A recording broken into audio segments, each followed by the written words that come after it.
Un tā kā, kad izmanto vietu teorēmu, tad ir reducētie kvadrātu vienādojumi, tad izmanto vietu teorēmu. Un vietu teorēmai tie koeficienti bišķi savādāk rakstās, ja? Tā kā mums ir reducētais, tad mums ir bx plus c, to parasti raksta ar p un q, ja? Raksta x kvadrātā plus p reiz x plus q ir 0. Tad vieta teorēma saka, ka tiem, kas man nezina, mani sauc Ernests, esmu iegūs 100% matemātikas eksāmenā 2. vietu valsts olimpiādē un 1. vietu zinātnisko darbu konferencē, bet tagad mans mērķis ir garlaicīgo matemātiku paskaidrot jauniešiem saprotamā valodā.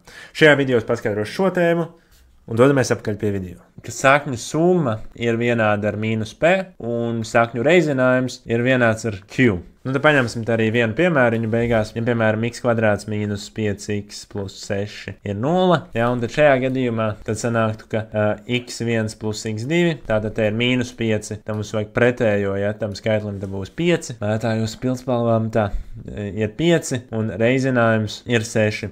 Ja, un tagad jāuzmin divi skaitļi, ja, tās divas saknes, kuru summa ir 5 un reizinājums ir 6. Ja. Un kā tad notiek šī minēšana? Teorētiski var vienkārši apstīties un izdomāt, ja, varbūt uzreiz te var redzēt, ka tas ir 2 un 3, jo 2 plus 3 ir 5 un 2 reiz 3 ir 6. Un ja to ieraugi, tad uzreiz var rakstīt saknes. Bet, ja kā ir vieglāk uzminēt, ja nesanāk tā ar pirmo uzreiz ieraudzīt, tad parasti sanāk foršāk, kad raksta otrādā, kad reizinājumu raksta pirmo un tad summu. Ja tu esi ticis šitik tālu un tev tas likās noderīgi, tad būšu ļoti pateicīgs, ja tu uzspiedīsi pogu abonēt jeb subscribe, lai es varu turpināt palīdzēt tev uzlabot savas matemātikas zināšanas. Jo tad ir vieglāk, jo ir mazāk skaitļi, kuru reizinājums ir 6 un vairāk skaitļi summa ir 5. Un tad mēs domājam, kādus divus skaitļus reizinot mēs varam dabūt 6. Tātad ir 1 reiz 6 ir 6 un 2 reiz 3 ir 6. Paliekam divas opcijas. Un tad mēs pārbaudam summu. Tātad 1 plus 6 nav 5, bet 2 plus 3 ir 6. Un tagad mēs uzminam šos skaitus, mēs viņus tā arī pierakstam un uzdevums ir atrasināts. Ja? Un ja ļoti ātri piešaujās vieta teorēmu, tad var bez šī te rakstīšanas uzreiz apskatoties uz reducētu vienādojumu pateikt saknes. Vai tu zināji, ka es tieši šim video esmu uztaisījis treniņu uzdevumus un atrisinājumus? Ej uz school.com/matemātika un pievienojies pilnīgi bez maksas un iegūsti īsts video treniņu uzdevumus un atrisinājumus par visām tēmām, sākot no 7.